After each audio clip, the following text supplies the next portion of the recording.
Hello express TNPSC யாரும் எதிர்பார்க்காத வகையில் நேற்று ஒரு அனௌன்ஸ்மெண்ட் அனௌன்ஸ் பண்ணியிருந்தாங்க. என்னன்னா குரூப் 2 குரூப் 4 எக்ஸாமோட சிலபஸ் நாங்கள் ரிவைஸ் பண்ணுறோம். இனிமேல் ரிவைஸ் பண்ண சிலபஸ் படி தான் எக்ஸாம் நடக்கும் அப்படின்னு சொல்லிட்டு அனௌன்ஸ் பண்ணியிருந்தாங்க. இதை கேட்டவொன்னே எல்லாருக்குமே ஷாக்கிங்காக இருக்குது. ஏன்னா ஆல்ரெடி எல்லாருமே குரூப் 4 நோக்கி படிக்க ஸ்டார்ட் பண்ணிட்டாங்க. இப்போது சிலபஸ் ரிவைஸ் பண்ணிட்டோம்னு சொல்லும்போது மீண்டும் ஃபஸ்ட்டு படிக்கணுமா, ஜீரோன்னு ஸ்டார்ட் பண்ணணுமா அப்படின்னு சொல்லிட்டு அவங்ககிட்ட ஏகப்பட்ட கேள்வி இருந்துச்சு. இப்போ இந்த சிலபஸ் ரிவைஸ் பண்ணதுக்கு மிக முக்கிய காரணம் இந்த வருஷம் நடந்த குரூப் 2 எக்ஸாம் தான். ஏன்னா அந்த குரூப் 2 எக்ஸாமில் general Tamil and general English பேப்பருக்கு இடையேயான கடினத்தன்மை ரொம்ப முரண்பாடாக இருந்துச்சு. ஜென்ரல் இங்கிலீஷ் பேப்பர் ரொம்ப ஈஸியாகவும் ஜென்ரல் தமிழ் பேப்பர் ரொம்ப கஷ்டமாகவும் இருந்ததாக நிறைய பேர் கருத்து சொல்லியிருந்தாங்க. ஏன்னா ஜென்ரல் தமிழை பொறுத்தவரை அவங்க R2 பண்ணு new book and old book சிறப்பு தமிழ் படிக்கணும். ஜென்ரல் இங்கிலீஷை பொறுத்த வரையும் R2 பார்த்து நியூ புக் படித்தா மட்டும் போதும், அந்த மாதிரி சிலபஸ் இருந்தது. அதனாலே ஈக்குவலாக இருக்கணும், சிலபஸோட கடினத்தன்மை ஈக்குவலாக ஆகணும் அப்படின்னு சொல்லிட்டு நிறைய பேர் கோரிக்கையை வச்சதுனால இப்போ சிலபஸை ரிவைஸ் பண்ணி விட்டுருக்காங்க. ஸோ இந்த உண்மையாலுமே இந்த சிலபஸை ரிவைஸ் பண்ணி ஃபுல்லாக சேஞ்ச் பண்ணிட்டாங்களா அப்படின்னு பார்க்கும்போது அதை பற்றி டீட்டெயில் தான் A to Z இந்த வீடியோவில் பார்க்க போகிறோம்.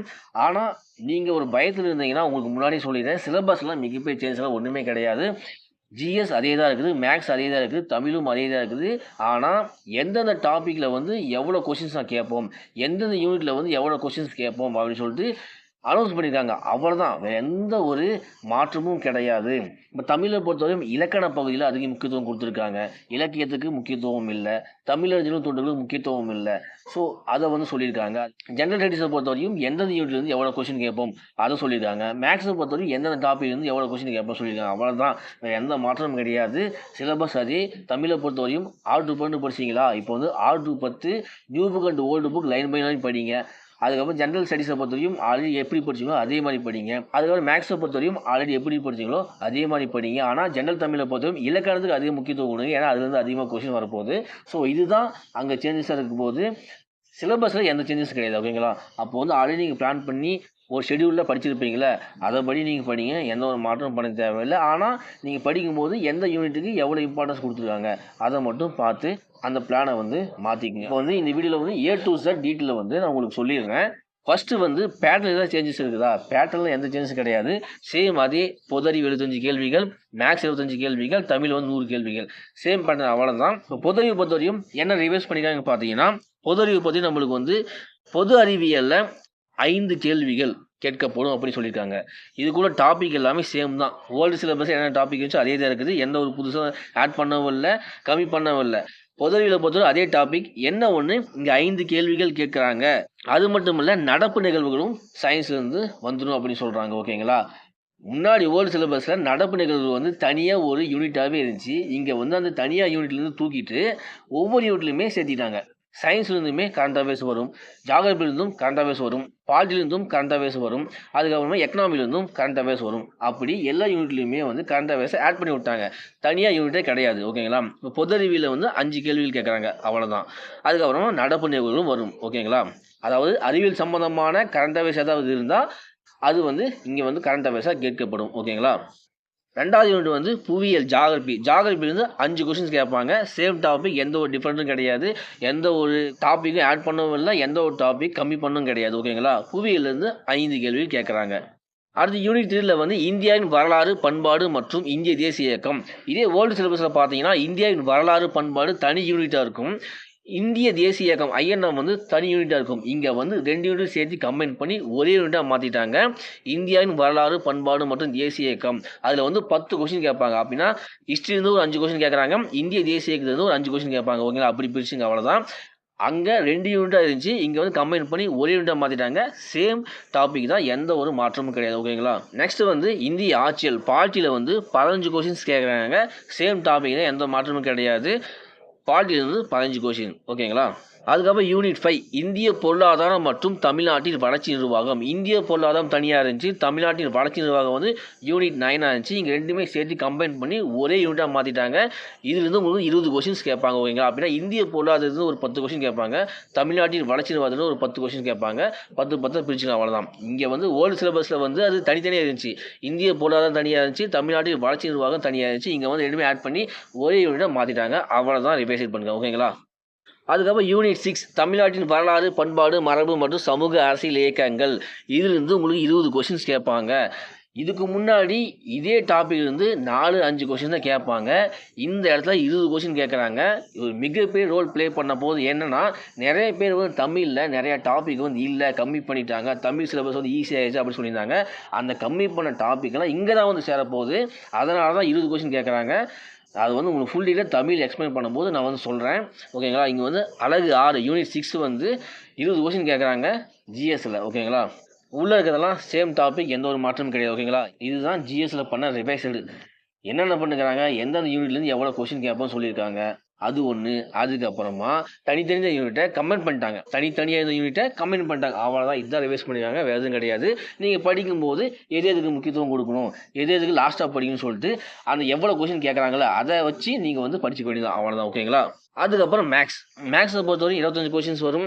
சேம் அதே டாபிக், எந்த ஒரு மாற்றமும் கிடையாது. அதே சுருக்குதல், விழுக்காடு, HCF, LCM, ratio to proportion, simple interest, compound interest, அதுக்கப்புறமா மெஷர்மெண்ட்ஸ், அதுக்கப்புறம் டைம் அண்ட் ஒர்க் இருக்குது. அதுக்கப்புறமா புதிர்கள், பகடை, எண்ணெழுத்துக்கான எண் வரிசை, இதே தான் வரப்போகுது. ஆனால் என்னன்னா மேக்ஸ்லேருந்து 15 கொஸ்டின்ஸ் வரும். லாஜிக்கல் அண்ட் ரீசனிங்லேருந்து 10 கொஸ்டின் வரும். அதை தான் ஸ்ப்ளிட் பண்ணி கொடுத்துருக்காங்க, வேறு எந்த மாற்றமும் கிடையாது.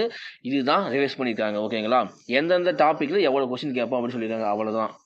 நெக்ஸ்ட் வந்து தமிழ் 100 கொஸ்டின் வரும். எல்லாருக்குமே குழப்பம் இங்கே தான். என்னன்னா, தமிழில் வந்து நிறைய சிலபஸ் வந்து கம்மி பண்ணிட்டாங்க, தமிழ் வந்து ஈஸியாகிடுச்சு அப்படின்னு சொல்லிட்டு இருந்தாங்க. தமிழில் வந்து சிலபஸ் கம்மி பண்ணியிருக்காங்களா அப்படின்னு கேட்டிங்கன்னா கம்மி பண்ணல. அதெல்லாம் யூனிட் 6ல், அதாவது ஜிஎஸ்சில் வந்து சேர்ந்துடும். ஓகேங்களா? அது எப்படி நான் சொல்கிறேன். இப்போ தமிழை பொறுத்த வரைக்கும் ஓல்டு சிலபஸை பார்த்தீங்கன்னா வச்சுங்களேன், இலக்கணம், இலக்கியம், தமிழ் அறிஞர்களும் தமிழ் தொண்டுன்னு 3 டாபிக் இருக்கும். ஓகேங்களா? ஃபஸ்ட்டு வந்து இலக்கணம் இருக்கும், ரெண்டாவது வந்து இலக்கியம் இருக்கும், மூணாவது தமிழ் அறிஞர்களும் தமிழ் தொண்டும். இந்த 3 டாபிக் இருக்கும். இலக்கணத்துலேருந்து ஒரு 33 கொஸ்டின் கேட்பாங்க, இலக்கியத்துலேருந்து 33 கொஸ்டின் கேட்பாங்க, தமிழ் அறிஞர்களும் தமிழ் தொண்டும் அது ஒரு 33 கொஸ்டின் கேட்பாங்க. அதுக்கப்புறம் ஏதாச்சும் ஒரு டாப்பிக்கில் ஒரு கொஸ்டின் ஆட் பண்ணிடுவாங்க, மொத்தம் 100 கொஸ்டின் இருக்கும். ஆனால் இங்கே என்ன பண்ணிட்டாங்கன்னா, இலக்கணத்துலேருந்து 85 கொஸ்டின் கேட்டாங்க, இலக்கியம் அண்ட் தமிழ் தமிழ் தொண்டில் வந்து 15 கொஸ்டின் கேட்குறாங்க. அதாவது 3 டாப்பிக்காக இருந்துச்சு. இலக்கணம் 33, இலக்கியம் 33, அதுக்கப்புறம் தமிழஞ்சில் வந்து ஒரு 34 கொஸ்டின் கேட்பாங்க. இங்கே வந்து இலக்கணத்தில் 85 பண்ணிட்டாங்க, இலக்கியம் அண்டு தமிழஞ்சில் சேர்த்து 15. இதுக்கு முன்னாடி இலக்கியம் மற்றும் தமிழறிஞர்களில் வந்து 70 கொஸ்டின் வரைக்கும் கேட்டிருந்தாங்க. அதை அப்படியே கம்மி பண்ணி 15 கொஸ்டின் மாற்றிட்டாங்க. இலக்கணத்தில் இருந்தால் 85 கொஸ்டின் வரப்போகுது. அப்போது நம்ம வந்து 6 to 12 இலக்கணத்துக்கு அதிக முக்கியத்துவம் கொடுக்க போகிறோம். அதுதான் இங்கே சேஞ்சஸ். ஓகேங்களா? அப்போ தமிழ் நியூ புக் படிக்கணுமா, ஓல்டு புக் படிக்கணுமான்னு கேட்டால் ரெண்டுமே படிக்கணும். ஏன்னா ரெண்டுலேயுமே கவர் ஆகுது. அதுதான். ஓகேங்களா? ரெண்டுலேயுமே இலக்கணம் வந்து கவர் ஆகுது, ரெண்டுலேயுமே அந்த டாப்பிக்லாம் இருக்குது. அப்போ வந்து சேம் அதே தான். 6 to 12 இலக்கணம் வந்து முக்கியத்துவம் கொடுத்து படிக்க போகிறோம். ஏன்னா 85 கொஸ்டின் வந்து இலக்கணம் தான் கேட்க போகிறாங்க. இலக்கியத்துலேயும் தமிழஞ்சிலிருந்தும் கம்மியான 15 கொஸ்டின் கேட்க போகிறாங்க. அவ்வளோதான், வேறு எந்த டிஃபரெண்ட்டும் கிடையாது. ஓகேங்களா? சரி, ஓகே. தமிழை பொறுத்தவரையும் அலகு 1, அலகு 2, அதுக்கப்புறமா அலகு 3, அதுக்கப்புறம் அலகு 4, அலகு 5, அலகு 6, அலகு 7 அப்படின்னு சொல்லிட்டு 7 யூனிட்டாக பிரிச்சிருக்காங்க. அலகு 1லேருந்து அலகு 6 வரையும் இலக்கணம் தான், எது மாற்றமும் கிடையாது. அலகு 7 மட்டும்தான் இலக்கியம் மற்றும் தமிழஞ்சில். ஓகேங்களா? அலகு 1லேருந்து அலகு 6 வரையும் அது எல்லாமே இலக்கணத்தில் செய்யணும், ஞாபகம் வச்சுங்க. அலகு 1 பொறுத்தவரையும் 25 கொஸ்டின் அதில் கேட்பாங்க. அது என்னென்னா பிரித்து எழுதுக, சேர்த்து எழுதுக, சந்திப்பில் எல்லாம் பார்த்தீங்கன்னா நம்ம வந்து வலினம் மிகும் இடங்கள், மிக இடங்கள் அது படித்தாவே போதும். குறில் நெடில் வேறுபாடு, காக்காச்சா நம்ம வந்து அது தெரிஞ்சுக்கிட்டா நம்ம போதும். அதுக்கப்புறம் லகர வேறுபாடு, ஒருமை பன்மை, சுட்டு எழுத்துக்கள், வினா எழுத்துக்கள், வேர்ச்சொல், வினையாளய பெயர், பெயரச்சம், இது எல்லாமே நம்ம ஆல்ரெடி படித்தது தான். எதுவுமே புதுசு கிடையாது. நியூ புக்கில் இருக்குது, ஓல்டு புக்கில் இருக்குது. ஸோ இதுலேருந்து 25 கொஸ்டின் நம்மளுக்கு கேட்பாங்க. அதுக்கப்புறம் அலகு 2 சொல்லகராதி, அதில் இன்னொரு 15 கொஸ்டின்ஸ் கேட்குறாங்க. அதில் என்ன இருக்குன்னா எதிர்ச்சொல் எடுத்தல், ஓரெழுத்து ஒரு மொழி, அதெல்லாம் படிச்சிருப்போம். அதுக்கப்புறமா பொருந்தா சொல்லை கண்டறிய, அது படிச்சிருப்போம். அகர வரிசைப்படி எழுதல், அது நம்ம படிச்சிருப்போம்.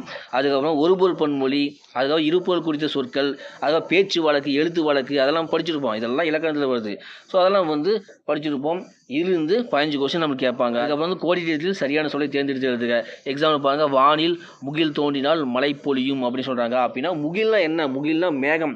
அப்போ நம்மளுக்கு சொற்பொருள் தெரியும். அப்போ இலக்கியம் படித்தா தான் நம்மளுக்கு சொற்பொருள் தெரியும். அப்போ இலக்கியம் வந்து நம்மளுக்கு கம்மி பண்ணிட்டாங்க அப்படின்னு படிக்காம விட்டுட்டோம்னா அப்போ நம்ம எப்படி சொற்பொருள் தெரிஞ்சுக்குவோம்? அப்போது இலக்கியம் படித்து நம்ம சொற்பொருள் படித்தாதான் இந்த கோடிட்டு எடுத்தாலும் நம்ம எழுத முடியும். ஓகேங்களா? அப்போ இலக்கியம் படிக்கணும். நம்ம வந்து இந்த சிலபஸ் இல்லை அப்படி விட்டு போனோம்னா நம்ம சொற்பொருள் படிக்க முடியாது. அப்போ அந்த கொஸ்டின் ஆன்சர் பண்ண முடியாது. ஏன்னா முகில்னா என்னன்னு நமக்கு தெரியும். இங்கே ஈஸியாக இருக்குது, மேகன் கண்டுபிடிச்சோம். சில டைம் வந்து சொற்பொருள் வந்து கஷ்டமாக சொல்லிட்டாங்கன்னா நம்ம வந்து சொற்பொருள் படித்து அதுக்கான அர்த்தம் நம்ம தெரிஞ்சு வச்சுக்கணும். அப்போ இலக்கியம் ஃபுல்லாக நம்ம படிக்கணும். ஓகேங்களா? அதுக்கப்புறம் ஊர்களின் பெயர்கள் மருவு, புதுச்சேரி, புதுவை, மன்னார்குடி, மன்னை. இப்போ வந்து ஒரு ஊர் பேர் வந்து மருவி இருக்கும் பார்த்தீங்களா, அது வந்து அதை நம்ம படிக்கணும். எங்கிருந்து படிக்கணும்? ஊரும் பேரும் அந்த உரைநடை தான் நம்ம படிக்கணும். அந்த லெசன் படிக்கணும். அப்பதான் நம்ம வந்து இந்த ஊர் பேரை தெரிஞ்சுக்க முடியும். அப்போ அந்த டாபிக் வந்து நம்ம வந்து சிலபஸ் இல்லைன்னு விட்டு போனோம்னா இங்கே ஆன்சர் பண்ண முடியாது. அதுக்கப்புறம் பேச்சு வழக்கு தொடரில் பிழை திருத்தம். நேற்று மழை பெஞ்சதுன்னா நேற்று மழை பெய்யுது, அதை வந்து தூய தமிழ்ல வந்து நம்ம எழுதணும். ஸோ இதெல்லாம் பார்த்துங்க, ஓகேங்களா? இதெல்லாம் சிம்பிள் இலக்கணம் தான். இலக்கணத்துக்கு பின்னாடி மொழித்திறன் பயிற்சின்னு ஒரு டாபிக் வரும். அங்க எல்லாமே இருக்கும், ஓகேங்களா? இதெல்லாம் எல்லாம் ஞாபகம் வச்சுங்க. இலக்கணத்துக்கு அதிக முக்கியத்துவம் படிங்க. மொழித்திறன் பயிற்சியில எல்லாமே கவர் ஆகும். அப்புறம் அழகு 3 எழுதும் திறன். 15 கேள்விகள் அது வந்து கேட்கப்படுது. சொற்களை ஒழுங்குபடுத்தி சொற்றொடர் அமைத்தல். அதாவது சொற்களை மாற்றி மாற்றி கலைச்சி வச்சிருவாங்க. நாம் வந்து அதை ஒழுங்குபடுத்தி ஒரு சொற்றொடராக மாற்றணும். அதுக்கப்புறம் தன்வினை, பிறவினை, ஒருமை பன்மை, உயர்திணை, அஃறிணை. அதுக்கப்புறம் பாருங்க இளமை பெயர்கள். பசுனா கன்று, ஆடு குட்டி, ஒளி மரபு, நாய் கத்தியது, நாய் குறைத்தது, கூடைனா முடை, சோறுனா உண். அதெல்லாம் நம்ம வந்து அதையும் படிச்சிருப்போம். ஓல்டு புக்லையும் இருக்குது, நியூ புக்லையும் இருக்குது. ஸோ இந்த டாபிக்லேருந்து ஒரு 15 கொஸ்டின்ஸ் நம்மளுக்கு வந்து கேட்பாங்க. அதுக்கப்புறம் அழகு 4 கலைச்சொற்கள். கலைச்சொற்கள் நியூ புக்கில் வந்து ஒவ்வொரு இயல் முடியும் போதும் 10 பொத்து இருக்கும், ஓகேங்களா? அதை படித்தா இப்போதும் புக்கில் இருந்தால் கேட்பாங்க, எதுவும் படிக்க மாட்டாங்க. அப்போ 6 to 12 வரையும் கலைச்சொல் இருக்குது. அப்போ நம்ம வந்து 10ஆவது எழுத முடியுமா? அப்போ 6 to 12 வரையும் படிக்கணும். நியூ புக்கும் படிக்கணும், ஓல்டு புக்கும் படிக்கணும். ஸோ அதை மைண்டில் வச்சு கலைச்சொல் வந்து 10 கொஸ்டின் கேட்குறாங்க, ஓகேங்களா? அப்போ அதெல்லாம் படிக்கணும், புக்கில் தான் கேட்பாங்க, ஓகேங்களா? அதுக்கப்புறம் வாசித்தல். ஒரு பேராகிராஃப் கொடுத்துருவாங்க, அதுலேருந்து ஒரு 5 கொஸ்டின் கேட்பாங்க. அதுக்கு நம்ம ஆன்சர் பண்ணுற மாதிரி இருக்கும். இதுதான் ஜென்ரல் இங்கிலீஷ் இருந்துச்சு. அதே மாதிரி இங்கேயும் கொண்டு வாங்கன்னு சொன்னாங்க, கொண்டு வந்துட்டாங்க, அவ்வளோதான். ஒரு பேராகிராஃப் இருக்குது, அதை படித்து நம்ம 5 கொஸ்டின் ஆன்சர் பண்ண மாட்டோமா? அப்போ வந்து இதெல்லாம் இருக்குது. இந்த பேராகிராஃப் கொடுத்து 5 கொஸ்டின் ஆன்சர் பண்ணுற மாதிரிலாம் புக்லேயே இருக்குது. நீங்கள் வந்து சர் சி வி ராமன் பற்றி ஒரு பேராகிராஃப் இருக்கும், அது கீழே ஒரு 5 கொஸ்டின் கேட்டிருப்பாங்க, அதுக்கு ஆன்சர் பண்ண மாதிரி இருக்கும். நியூ புக்லேயே இருக்குது, ஓகேங்களா? அந்த மாதிரி நீங்கள் வந்து ப்ராக்டிஸ் பண்ணி பாருங்கள். அப்போ அழகு 7 வந்து எளிய மொழி பெயர்ப்புலேருந்து ஒரு 5 கொஸ்டின் கேட்குறாங்க. சேம் அதே தான். ஆங்கிலம் பிற மொழி சொல்லுக்கு இணையான தமிழ் சொல் தெரிஞ்சு வச்சுக்கணும், அவ்வளோதான். ஆங்கில சொல்லுக்கு இணையான தமிழ் சொல், பிறமொழி சொற்களுக்கு இணையான தமிழ் சொல், அதை தெரிஞ்சு வச்சுக்கிட்டா போதும். அதுலேருந்து ஒரு 5 கொஸ்டின் வந்துடும். அதுக்கப்புறம் அழகு 7 இலக்கியம் தமிழறிஞலும் தமிழ் தோன்றும். இதுதான் ஓல்டு சிலபஸ் இருக்கும்போது 70 கொஸ்டின் கேட்டிருந்தாங்க. இலக்கியம் தமிழறிஞலும் தமிழ் தோன்றும் வந்து 70 கொஸ்டின் கேட்டிருந்தாங்க. ஆனால் இங்கே 70ங்கிறது 15ஆக மாறிடுச்சு. சிலபஸ் கொஞ்சம் கம்மியாயிடுச்சு, ஓகேங்களா? இப்போ திருக்குறள் கேட்குறாங்க, நாலடியார், பழமொழி 400, நான்மணிக்கடிகை, சிறுபஞ்சமூலம், ஏழாதி, ஔவையார் பாடல்கள், இதெல்லாம் இலக்கியத்தில் வருது. தமிழஞ்சலும் தமிழ் தோன்று வரும்போது பாரதிதாசன் வராரு. தமிழின் தொன்மை சிறப்பு, திராவிட மொழிகள், அது உவேசா, அப்போ தோப்போ மீனாட்சுந்தரம், சி லக்குவனா, தமிழ் பணி, ஜியு போப்பு, வீரமா முனிவர், அவங்கெல்லாம் வராங்க, ஓகேங்களா? ஸோ இந்த டாபிக் நீங்க பாத்துங்க.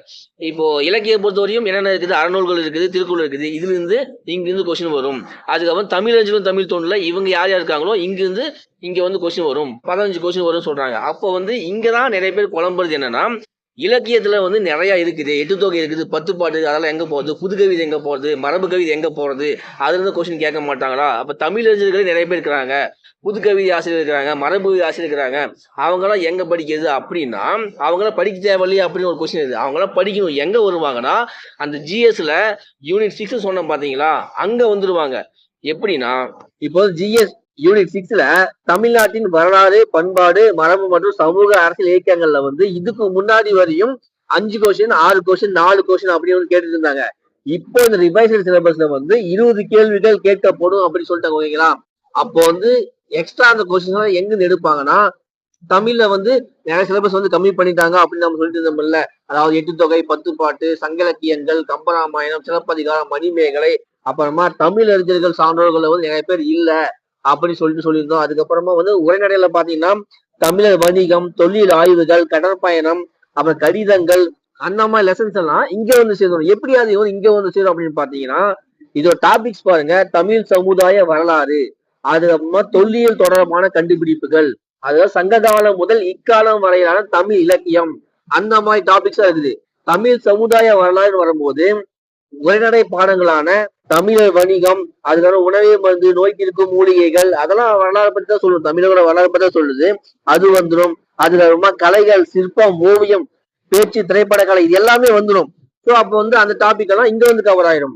அதாவது தொல்லியல் தொடர்பான கண்டுபிடிப்புகள் வந்து தொல்லியல் தொடர்பான கண்டுபிடிப்புகள்லயே பாடங்கள் இருக்குது. ஸோ அது மாதிரி லெசன்ஸ் எல்லாம் இங்க வந்து கவர் ஆயிரும். அதாவது சங்ககாலம் முதல் இக்காலம் வரையிலான தமிழ் இலக்கியம், இந்த டாபிக்கை பொறுத்தவரையும் எல்லா இலக்கியமே கவர் ஆயிரும். சங்ககால இலக்கியத்திலிருந்து 8 தொகையிலிருந்து இக்கால இலக்கியம், புது கவிதை, மரபு கவிதை வரையும் எல்லாமே கவர் ஆயிரும். அப்ப வந்து இலக்கியம் நம்ம எல்லாமே படிச்சுதான் ஆகணும். அப்ப இலக்கியம் நம்ம படிக்கும் போது அதோட ஆசிரியர் தொடர்பான குறிப்புகள், அந்த பாட்டை யார் எழுதுது, அந்த கவிதை யார் எழுதுது, அந்த மாதிரி கொஸ்டின் வரும்போது புது கவிதை எழுதின ஆசிரியர்கள்லாம் அதுல வந்து சேர்ந்துருவாங்க.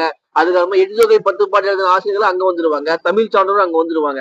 சோ இந்த தமிழ் சமுதாய வரலாறு, தொல்லியல் தொடர்பான கண்டுபிடிப்புகள், சங்ககாலம் முதல் இக்காலம் வரையிலான தமிழ் இலக்கியம், இந்த டாபிக் வச்சு பார்க்கும்போது அங்க என்ன சிலபஸ் வந்து கம்மி பண்ணாங்களோ அதெல்லாம் இங்க யூனிட் 6ல வந்து ஜிஎஸ்ல கேட்கப்படும் அப்படின்னு நம்ம எடுத்துக்கலாம் கண்டிப்பா. ஓகேங்களா? அப்போ வந்து அது கம்மி ஆகல, அதெல்லாம் வந்து யூனிட் 6ல இங்க வந்தது. சோ அதெல்லாம் சேர்க்கும் போதுதான் இங்க 20 கேள்விகள் வரையும் கேட்க முடியும். ஓகேங்களா? சோ அப்போ வந்து நம்ம தமிழ்ல அங்க 100 கொஸ்டின் வரும்போது இலக்கணத்துல 85 கொஸ்டின்ஸ் கேட்பாங்க. அப்ப இலக்கணத்துல முக்கியத்துவம் கொடுக்கணும்.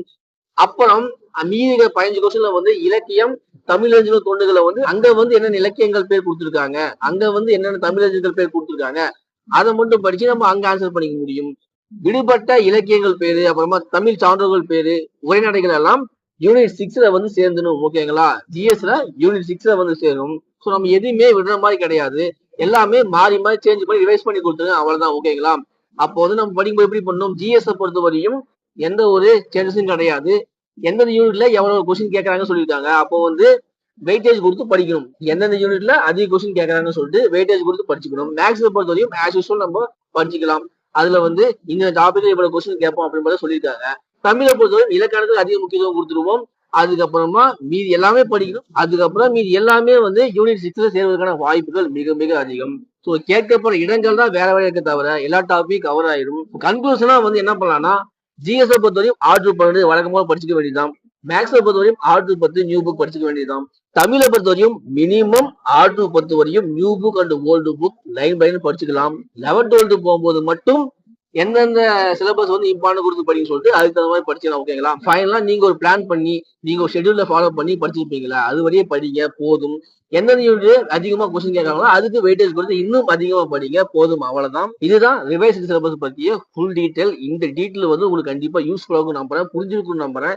இந்த வீடியோ மூலமா உங்களுக்கு ஒரு கிளாரிட்டி கிடைச்சிருக்கு நம்புறேன். இந்த வீடியோ யூஸ்ஃபுல்லா ஒரே ஒரு லைக் கொடுத்துங்க, நம்ம சேனல் சப்ஸ்கிரைப் பண்ணிக்க, பேஜ் ஃபாலோ பண்ணிக்க. இந்த வீடியோ பத்தி குரூப் 2 குரூப் 4 படிவு ஷேர் பண்ணுங்க. தேங்க்யூ.